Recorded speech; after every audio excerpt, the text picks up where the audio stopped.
Good afternoon, and we'll call this hearing to order. We're going to have a series of votes called sometime in the next, I would say, half hour probably. And so when that happens, we're going to go through the ranking member and I's opening statements, and then we'll try to get through as many opening statements as we can. And then we'll have a recess, and then we'll come back to work through the process. But I want to thank everybody for being here today and for being a part of this hearing, which begins our work to reauthorize the Small Business Innovative Research Program and the Small Business Technology Transfer Programs. I'd specifically, again, like to thank all of you for coming out. Some of you came from quite a distance, and I appreciate you taking the time and set aside the time to be able to come and speak to us. This hearing represents the beginning of the SBIR, the work to reauthorize the SBIR program, which was last fully reauthorized in 2000. Today we're going to broadly examine and stress the importance of the SBIR program and take a closer look at how we can work to jumpstart entrepreneurs and grow our economy and create jobs. The SBIR program was created in 1982 and offers competition-based awards to stimulate innovation among small private sector businesses while providing government agencies new, cost-effective, and technical solutions to meet their varied mission requirements. The development of this program is not only significant to the unique needs of each of the participating federal agencies, but also to our national economy. Small businesses renew the U.S. economy by introducing new products and cheaper ways of doing business, often with substantial economic benefits. They play a key role in introducing technologies to the market and responding quickly to new market opportunities. Some of the great innovations and the companies that have created them came from the industrious entrepreneurs willing to take a risk on new technologies and discoveries. In 2007, the National Research Council of the National Academies of Science completed one of, if not the most comprehensive examination of the SBIR program. The study found that the SBIR program provides substantial benefits for participating small businesses at all agencies in a number of different ways. For example, the SBIR program is a significant factor in the funding of new companies, providing partnering and networking opportunities, and providing the impetus to start projects that otherwise would have never gotten off the ground. In terms of job creation, the NRC survey sought detailed information about the number of employees at the time of the award and at the time of the survey, and about the direct impact of the award on employment. And overall, the survey respondents reported a gain of 57,808 full-time equivalent employees. Respondents estimated that specifically as a result of the SBIR project, their firm was able to hire an average of 2.4 employees and retain 2.1 more. The SBIR program, as the National Research Council study demonstrates, also provides significant benefits to federal agencies to providing additional opportunities to solve operational needs. A program officer can post a solicitation that describes a particular problem and invite a small business to propose research that will solve it. This contrasts with other federal research awards where a researcher provides a proposal of personal interest. The nationwide scope of the program also ensures that the agency will investigate various research avenues. Finally, the program, by leading to commercialization of the research, diversifies the federal government's industrial base, providing competition among suppliers and lowering prices to the government, which saves taxpayers' dollars. I'm looking forward again to the testimony today, and I'll yield to the ranking member for her opening statement. Thank you, Chairman Graves. The development of life-changing products, from cancer-fighting drugs to advanced electronics, drives our nation's economy. However, without adequate funding for research and development, small businesses cannot expand, and even the best ideas wither and die in what it has come to be known as the valley of death between startup and commercialization.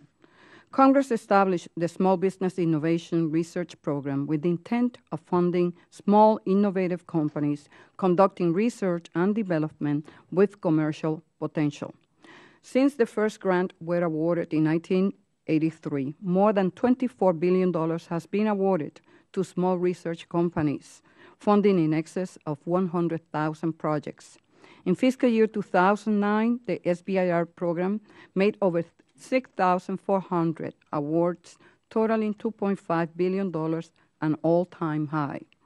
By all measures, The SBIR program is among the federal government's largest research and development programs. The public-private partnerships that SBIR awards facilitate encourage entrepreneurs to start new businesses and enable existing businesses to expand their operations. SBIR awards spur innovation and create and retain jobs in all 50 states, the District of Columbia, and Puerto Rico. According to a National Academies of Science survey, over 20% of applicants open a new business upon receipt of an SBIR award. This translates to nearly 1,500 new businesses each year and an estimated 80,000 jobs created over the next decade. While SBIR awards provide small businesses with some research funding, most high-tech and pharmaceutical firms beyond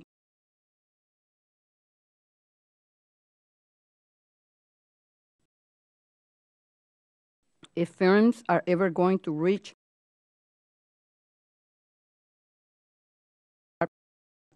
and what is needed, hindering promise and discovery, help and bring life-changing products to market to or cost-prohibitive regulations. Review of the SBIR program shows that it has succeeded in funding high-quality research, encouraging competition, and increasing successful commercialization. However, areas of weakness have been identified, particularly with lax oversight, which help lead to waste, fraud, and abuse of the program. Most troubling are findings of duplicative awards by agencies for the same research and the serial funding of firms that continually fail to produce marketable technologies. Such examples of fraud have become a serious problem, especially with increasing numbers of proposals submitted to the SBIR program. It is critical that we bolster oversight and curb the waste, fraud, and abuse that prevent SBIR and STTR programs from functioning as intended. In advance of the testimony, I want to thank all the witnesses who have traveled here for your participation and insight into this important program. Well, thank you. And I yield back. Just to explain real quick about how the process works, you have a series of lights in front of you, and you each have 5 minutes. Please try to stay within that. If you go over, nobody's gonna break your arm or anything like that, but the light will turn yellow when you have 1 minute left, and then it'll go red when you go over your time. And then questions will go along the same lines. There'll be 5 minutes for questions from each of the members. But we'll start off with Mr. Tom Tully. Mr. Tully is the chairman and CEO of EcoATM. His company is the first and only company to create an automated self-serve kiosk system that uses patented advanced machine vision and electronic diagnostics and artificial intelligence to evaluate and buy back used electronics directly from the consumer. He has 23 years of experience in semiconductor systems and computing and software. And Mr. Tully, welcome to the Small Business Committee, and look forward to hearing from your testimony. Good afternoon, and thank you, Chairman Graves, Ranking Member Velasquez, and members of the committee. It's an honor to appear before the House Committee on Small Business today to testify about the role that the SBIR program has played in EcoATM's success to date. As Chairman Graves has said, I am Tom Tully. I'm Chairman and CEO of EcoATM. I'd like to commend all of you for your role in pursuing successful policy that have strengthened companies, created jobs, and fostered innovation in the U.S. As I will discuss further in my testimony, the SBIR program is among the critical factors that are contributing to our early success, and these factors that are taking us from a small startup to a full-fledged corporate taxpayer. EcoATM was funded with the vision to forever alter the wasteful life cycle of consumer electronics. With electronics recycling rates at less than 10%, we believe that to achieve this bold vision, we would have to create a recycling solution that guaranteed convenience, low transactional cost, and immediate remuneration. To execute this vision, we developed the world's first fully automated self-serve machine that buybacks used electronics. It automatically identifies, inspects, calculates the value, and pays the consumer on the spot. Our initial trials just in the first year of our operation with only 10 machines have certainly validated this strategy, as we have collected over 50,000 different devices and paid consumers hundreds of thousands of dollars that they ordinarily wouldn't have had. To illustrate the scale of the opportunity as well as the problem, let me tell you a couple of numbers about the mobile phone business. Collectively, across our drawers, across America, in our drawers and closets, there are over 1 billion cell phones sitting in those drawers. Those have a latent value of about $12 billion if we just could get those and recycle them. In addition, 150 million new devices every year are retired with a value of $5 to $7 billion. This is free money that can go into our economy. If we can simply collect those devices, we can create a free multi-billion-dollar stimulus package by turning people's trash into cash and reinvesting these free dollars back into the economy, driving discretionary spending, job growth, and tax revenues.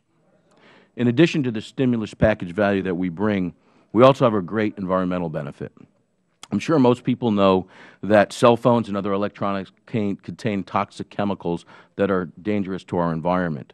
Currently, there are 75,000 tons of e-waste that get put into our landfills every year.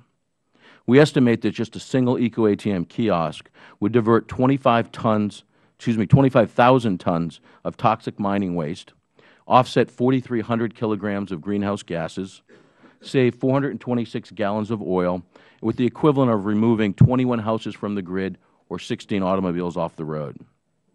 We have been very fortunate to receive a Phase 1 NSF grant of $150,000. This grant partially funded the development of our advanced vision and electrical test systems. The vision system is now capable of identifying over 1,000 different mobile phones with error rates of less than 1%. Interestingly, the NSF has helped in a variety of different fronts, as our key vision systems engineer actually was put through grad school on a fellowship from the NSF Graduate Research Fellowship Program. Right now, we are in the process of applying for a Phase 2 grant. This grant would allow us to fully commercialize our system, as well as expand the vision and electrical technology to continue to add other devices other than cell phones, such as laptops, digital cameras, GPS devices, etc. Additionally, a Phase 2 fund for us would allow us to explore the development of a standard process for the erasure of personal data on these devices and make it much easier to get that done.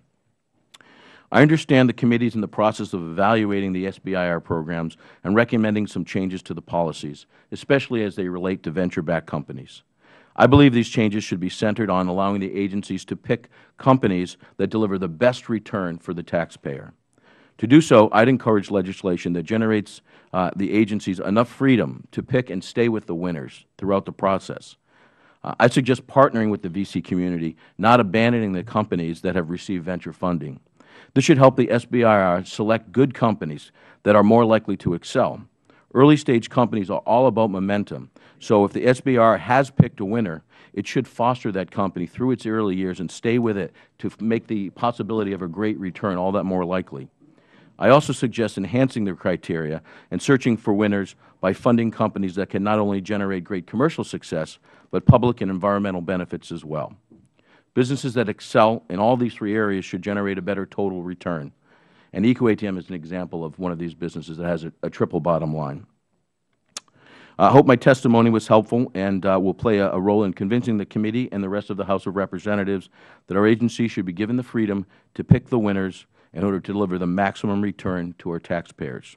Thank you again for the opportunity to appear before the committee, and I look forward to your questions. Thank you, Mr. Tully. I will now turn to Ranking Member Velasquez for her introduction. Thank you, Mr. Chairman, and it is a great pleasure to welcome Dr. David B. Audretsch. He is the Distinguished Professor and Emeritech Chair of Economic Development at Indiana University, as well as the Director of IU's Institute for Development Strategies.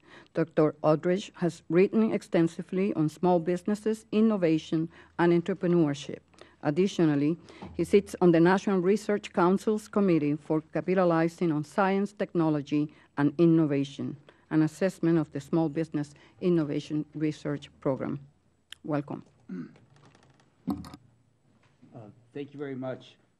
Good afternoon, Chairman Graves and members of the committee. The impact The impact of the SBIR program has been analyzed in considerable detail in a series of painstakingly meticulous studies undertaken by the Board on Science, Technology, and Economic Policy of the National Research Council of the National Academy of Sciences, as well as in a number of important studies by university scholars. After reviewing these studies, I can summarize with confidence that the SBIR has generated a number of substantial benefits to the U.S. economy. The country is no doubt more innovative, more competitive in the global economy, and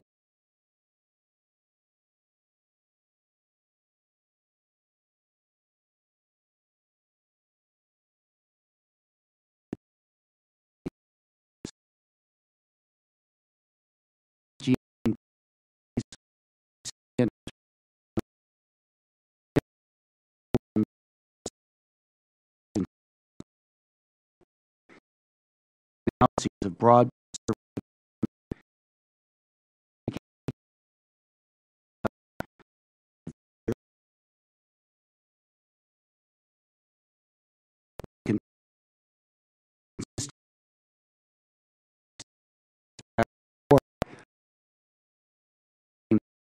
the SBIR has equivalent contributions of the United States, especially in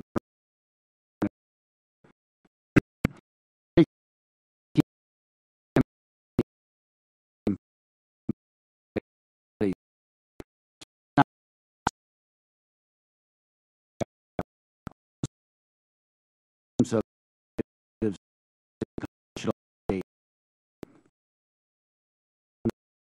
in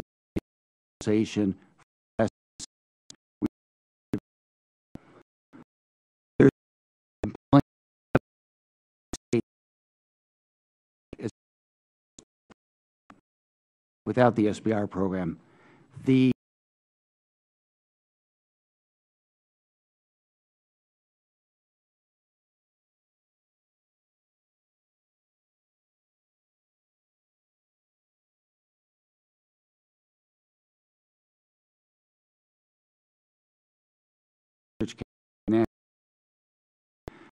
around projects funded by SBIR funding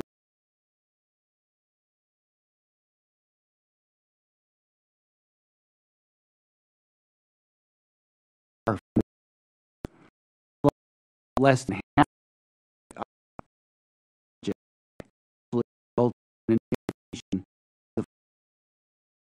or service that was in the market. Such a high rate of innovative success is striking given the inherently early stage and high-risk nature of the funded projects. Second, the SBIR has generated more technology-based startups. The SBIR program results in a greater number of technology-based firms.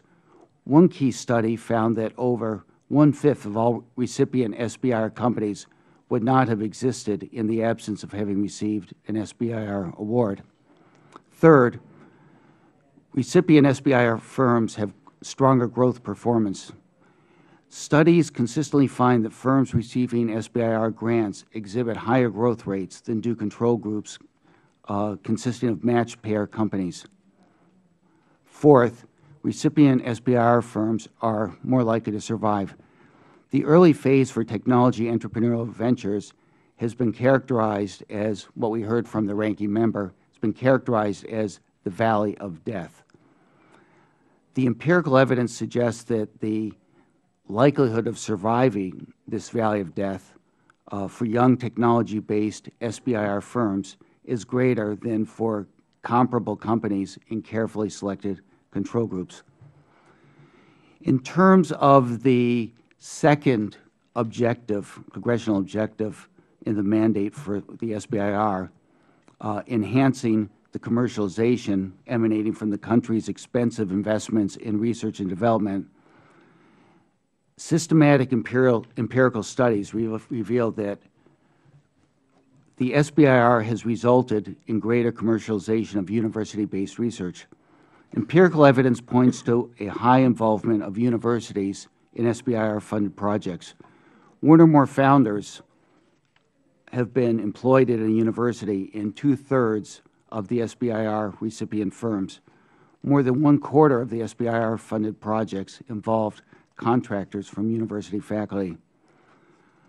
The studies also indicate that the SBIR has increased the number of university entrepreneurs coming from universities. The studies find that scientists and engineers from universities have become entrepreneurs and started new companies who otherwise might never have been entrepreneurial. Some of these university-based entrepreneurs are involved in firms that have received SBIR grants. Others have been inspired to become entrepreneurs as a result of learning about the efficacy of becoming an entrepreneur from the observed success and experience by observing their colleagues who have been involved with SBIR-funded companies. Despite the compelling empirical evidence of the strong and significant impact of the SBIR program that it's had on the innovative performance of the United States, I should stress several key qualifications and concerns. The first is the congressional goal of increasing the participation of minorities and disadvantaged people in the process of technological innovation remains undeveloped. Female participation has increased only marginally over time. SBIR Phase 2 awards to women increased only from 8% of the total awards in the early 1990s to 9.5% between 1999 and 2001. Minority participation has actually decreased over time. Minority-owned firms fell to below 10% for the first time in 2004, and this trend has subsequently continued.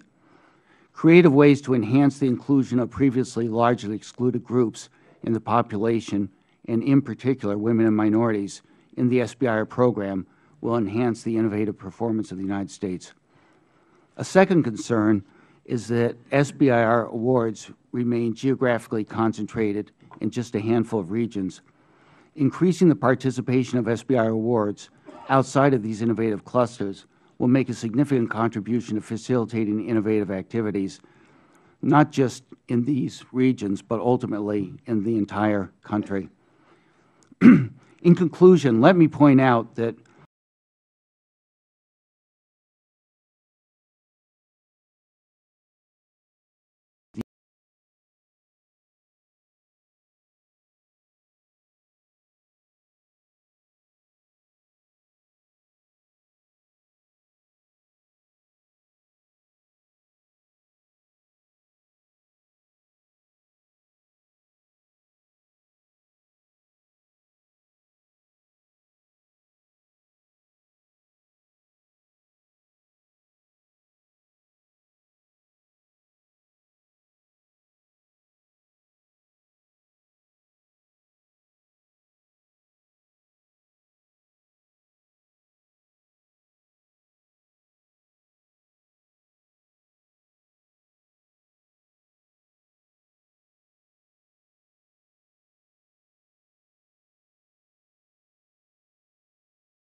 creates jobs,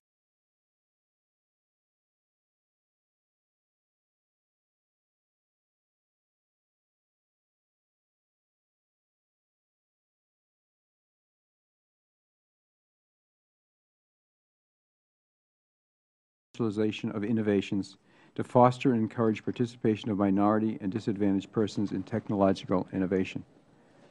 Prior to the SBIR program, about 3% of Federal R&D funds went to small firms. Now, with the SBIR and STTR programs included, that number is only about 4%, most of it obviously coming through SBIR. But during that time, the percentage of American scientists and engineers working at small companies rose from 6% to 38%. And the SBIR is attracting new companies. 30% of new companies, 30% of awards are given to new companies each year. And SBIR has been a success. In 2008, the National Research Council of Sciences reported on their study. In the summary of the key findings, the NRC concluded, the core finding of the study is that the SBIR program is sound in concept and effective in practice. And currently the program is delivering results that meet most of the congressional objectives. It is widely accepted that technological innovations and new jobs come from small business. In addition, data on patent applications show that small firms are by far the most efficient and productive inventors on the basis of patents awarded per dollar of Federal funding received compared to large firms, national laboratories, or universities. And the companies are commercializing their innovations. The NRC study and earlier GAO studies found that the SBIR and STTR programs had between a 30 and 50% commercialization success measured on the basis of return on investment of Federal funding. This is an incredibly high number compared to other studies of commercial firms and consumer companies. So it's time to move forward. We appreciate greatly that you are starting to focus on this program very early in the session. The SBIR legislation has been delayed for almost 3 years with 10 continuing resolutions while we wrangled over the issue of venture capital participation. That issue is now resolved to the satisfaction of all of the parties involved with a bipartisan compromise that is reflected in the Senate bill that was recently approved in the Senate Small Business Committee. The parties involved in this were SBTC, Biotechnology Industry Organization, National Venture Capital Association, U.S. Chamber of Commerce, National Defense Industrial Association, the New England Innovation Alliance, and the Bay Area Innovation Alliance. This long delay is causing uncertainty and hardship, and would encourage the House to act quickly on this bill. For recommendations, we support the compromise that is the basis of the Senate bill and recommend that the House include similar provisions that are in that bill. Some of the significant ones are increasing the size of the SBIR set-aside. Award sizes are increasing, and in order to keep the number of awards from decreasing excessively, a modest increase in the size of the SBIR program is needed. So we support the gradual increase of the program from 2.5% to 3.5%. This is a conservative increase, and even with it, the number of awards will be reduced. Without the increase, the reduction of the awards will be a disaster for the program. In terms of the STTR program, we believe that should be increased more significantly. To further mitigate the decrease in the number of awards, we support the enactment of a cap on the maximum Phase 1 and Phase 2 award sizes. Without this, the reduced number of awards will make the program untenable for many small companies, especially the newer, smaller firms that are trying to break into the program. We encourage you to act soon to end this period of uncertainty. We are very sympathetic to the fiscal challenges faced by Congress this year, and we only ask that you understand the plight of the small companies and their employees as you proceed. I appreciate the opportunity to speak to you tonight, and Mr. Chairman, I would appreciate it if I could have the opportunity to revise and amend my testimony. Absolutely. Thank you. It came to my attention we left out one of the addenda. Okay. That would be fine. I'd gladly answer any questions. I'll next introduce Amy Comstock Rick. Ms. Rick is the Chief Executive Officer of Parkinson's Action Network. Before joining PAN in 2003, she served as the Director of the U.S. Office of Government Ethics, having accepted the nomination to the Senate-confirmed position in 1999. Prior to her appointment to the Office of Government Ethics, Ms. Rick was Associate Counsel to the President in the White House Counsel's Office. Ms. Rick began her federal service as an attorney at the U.S. Department of Education in 1988, and she ended her tenure there in 1998 as Assistant General Counsel for Ethics. Thanks for coming today. Thank you, Chairman Graves and Ranking Member Velasquez and other members for inviting me to testify on behalf of PAN, the Parkinson's Action Network, regarding SBIR. PAN represents the entire Parkinson's community, including the more than 1 million Americans who currently have the disease, the estimated 60,000 who are newly diagnosed each year, their families, and in fact all the national Parkinson's organizations. So it is on behalf of that entire community that I am here today. Parkinson's disease, for those who are not familiar, is a chronic progressive neurological disease that results from degeneration and premature death of the dopamine-producing neurons in the brain. It is the second most common neurological disease, second only to Alzheimer's. The cause of Parkinson's is unknown, although current research leads to a combination of genetic and environmental factors.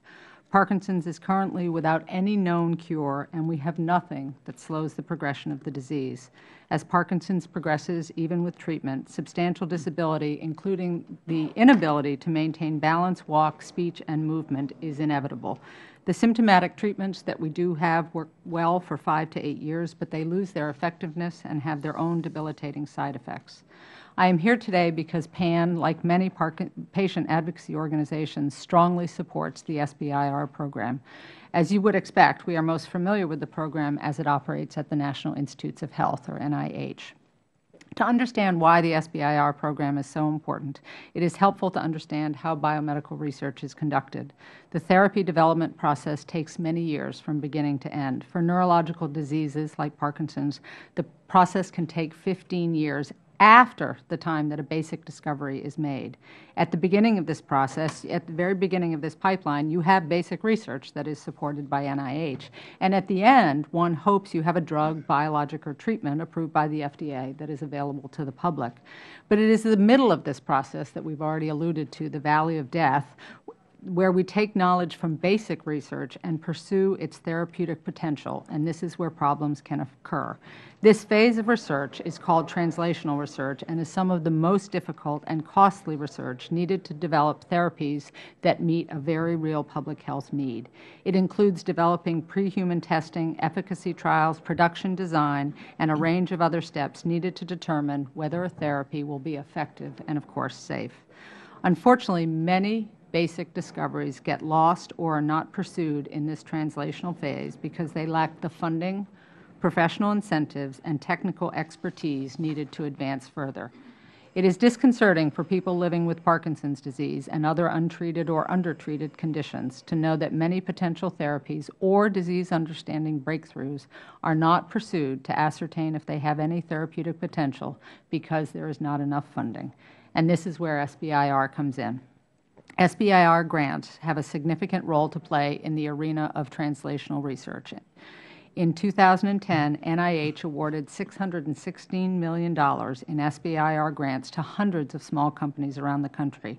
NIH SBIR grants are awarded to small companies that can bridge that divide between basic discovery and the hard, very hard work of testing that discovery for its therapeutic potential.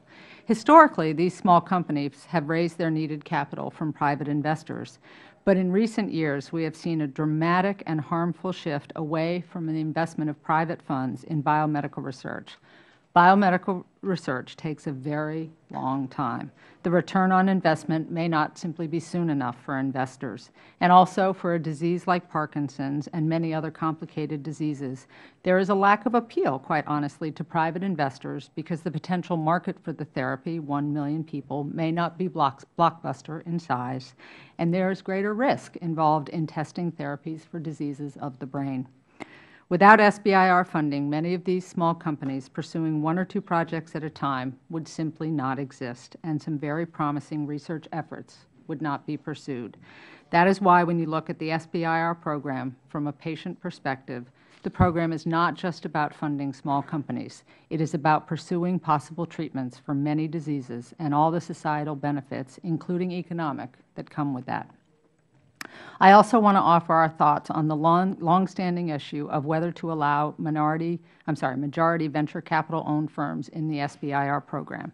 It does not seem logical that we eliminate from eligibility small businesses with research projects that otherwise merit public funding just because of the financial structure of the small company. In fact, venture capital dollars are often the only source of private capital that is willing to fund long-term, risky biotech startup companies. And the reason becomes even more confounding when one focuses on the fact that the companies that are being excluded by the existing, I hope the compromise goes through, but the existing SBA rule are the very ones that are doing work that is good enough to have attracted venture capital money even in this very challenging financial climate. The very companies that are doing a good enough job in one area are, because of that success, barred from Federal support for other promising research. This policy doesn't just penalize companies, it penalizes patients. PAN supports the committee's efforts to move the SBIR reauthorization legislation expeditiously through the House and have a bill that can be signed into law before the next reauthorization deadline of May 31, 2011. And thank you again for this opportunity to provide testimony to this committee. Thank you all very much, and I apologize to everybody here for the inconvenience of the vote. There's just one vote, so we will go over and vote and come right back, and so we'll be in recess for just a short time.